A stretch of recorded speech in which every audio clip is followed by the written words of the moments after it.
Muito bem, a condição básica para começarmos a compreender a realidade em torno de nós, né, vamos dizer, a realidade concreta e cósmica, que é praticamente inabarcável, e também a nossa realidade interior, é o desenvolvimento da imaginação.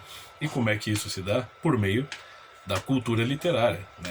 Mas assim, não se trata apenas de leitura, mas de se cultivar a intensa leitura das literaturas, sobretudo a literatura clássica. E isso quem diz não sou eu, são os grandes gênios aí da humanidade. Posso citar dois brasileiros ainda entre nós, o professor Olavo de Carvalho, o senhor Rodrigo Gurgel. Você vai ter o filósofo Mário Ferreira dos Santos, Otto Maria Carpo, você vai ver toda a literatura clássica, você vai pegar aí conhecimento científico, desde Platão, Aristóteles até Rollston Smith, você vai pegar a literatura pré-socrática, a literatura oriental, a literatura hindu, os livros sagrados, todos eles também indicam, também nos trazem esse benefício, que é o desenvolvimento da imaginação. Mas como assim? Como desenvolver a imaginação? Como o professor Olavo uma vez explicou, a literatura ela serve para, vamos dizer, abrir a nossa imaginação para as possibilidades. Né?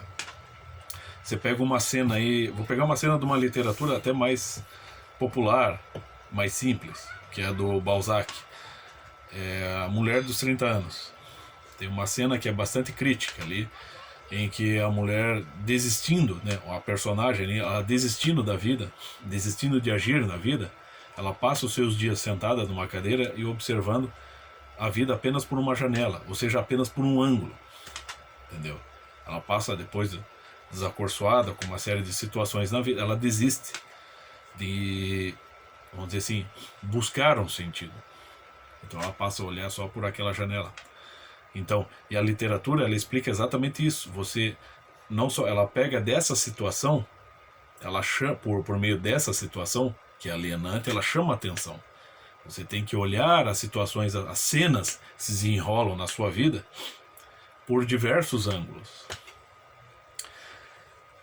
Um grande filósofo que explica isso é o Schopenhauer. Você também vai ter mais tarde também o grande médico psiquiatra Lippo Tizondi também explicando isso, que é a vida como um palco giratório.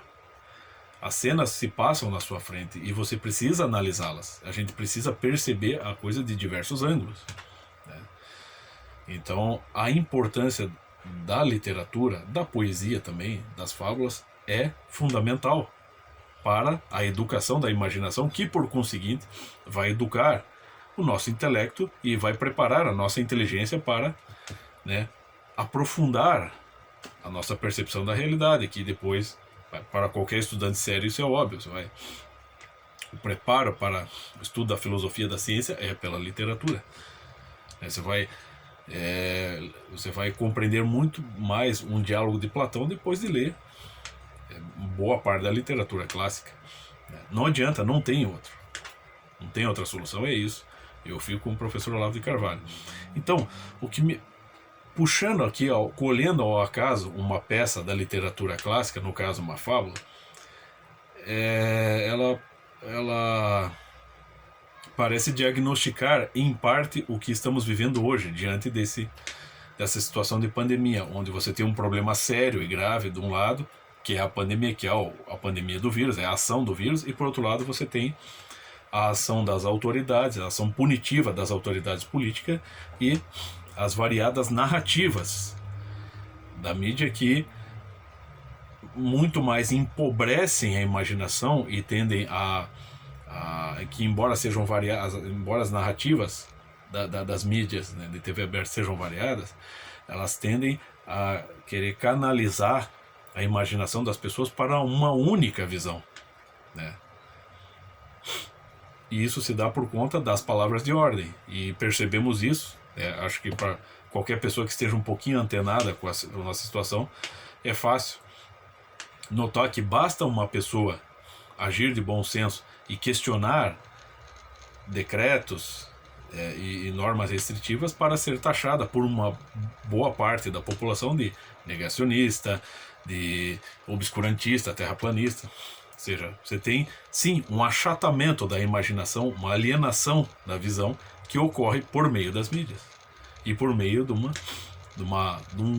coro aí que em uníssono quer, vamos dizer, pretende dar apenas uma única interpretação da realidade, né? Então eu vou ler aqui essa pequena fábula colhida da coleção de La Fontaine. Eu tenho aqui uma edição aqui, só que ela está em espanhol. Eu não vou ler em espanhol, então eu puxei aqui da internet mesmo. Então, lá vai. Os animais doentes da peste. Um mal que espalha terror, mal que o céu, em todo o seu furor, inventou para punir os crimes da terra. A peste, que o seu nome a todos eu conte. Capaz de encher num dia o rio Aqueronte, entrou com os animais em guerra. Nem todos morreram, mas nenhum foi poupado. Já ninguém andava ocupado em buscar alimentar-se contra a doença. De nenhum roncava a pança, nem lobos nem raposas iam espiar a presa inocente.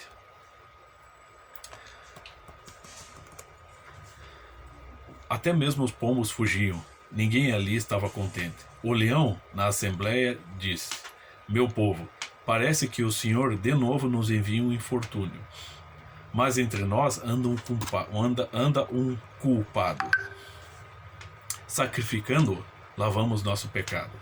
E o céu nos salva a vida e o pecúlio. Eu digo, a história vai nos julgar lá na frente. Ainda que morra muita gente. Não adianta apelar agora. Sem clemência, cada qual exponha a sua consciência. Quanto a mim, sempre fui glutão, né? Quanto a mim, o leão ali, né? Sempre fui glutão. Ovelhas comi de montão. O que elas me fizeram? Nada. Já cheguei até comer um pastor. Eu até faria o sacrifício, mas cada um deve se acusar e declarar sua culpa. Devemos ter fé na justiça. O culpado vira linguiça. Presidente, disse a raposa, desculpe, mas acho que o senhor está pegando leve. Comer as ovelhas, gente canalha, se deve. Pecado, não vejo. É tudo parasita. Sorte delas virar marmita. E quanto ao pastor, é melhor ter em mente que ele merece o guisado, pois anda levando toda essa gente na ponta do seu cajado. Falou a raposa e o povo aplaudiu. Ninguém ousou dar um pio sobre o tigre, o urso e outras autoridades e as suas barbaridades. Em meio a essa gente briguenta, até o pitbull era um santo e gente boa. Então veio o burrico e disse: eu me lembro que estava andando um dia lá pela horta. Tinha fome e era dezembro. Deve ter sido o diabo quem me abriu a porta. E limpei a horta com os dentes. Isso deu raiva aos presentes. Então o lobo, disfarçado de juiz, sentenciou o burro infeliz. Que desse pobre e ignorante animal viria afinal todo o mal. O burro merecia a morte. Comer da horta alheia era corrupção. Para aquele não bastava a prisão. Só a morte poderia absolver tal sorte de crimes. Ele que a aceitasse. Se você for rico, é uma coisa. Se for pobre, a justiça te condena pela classe. Então você vê que parece a mim, estou aqui partindo do meu ponto de vista, é uma espécie de diagnóstico do que estamos vivendo agora, por meio de uma fábula que se dá de uma forma poética. Até não está muito bem traduzida aqui, mas está bem clara, né? E cada qual pode encaixar a sua consciência ou num dos personagens ou em muitos momentos dos personagens, porque na fábula tem isso.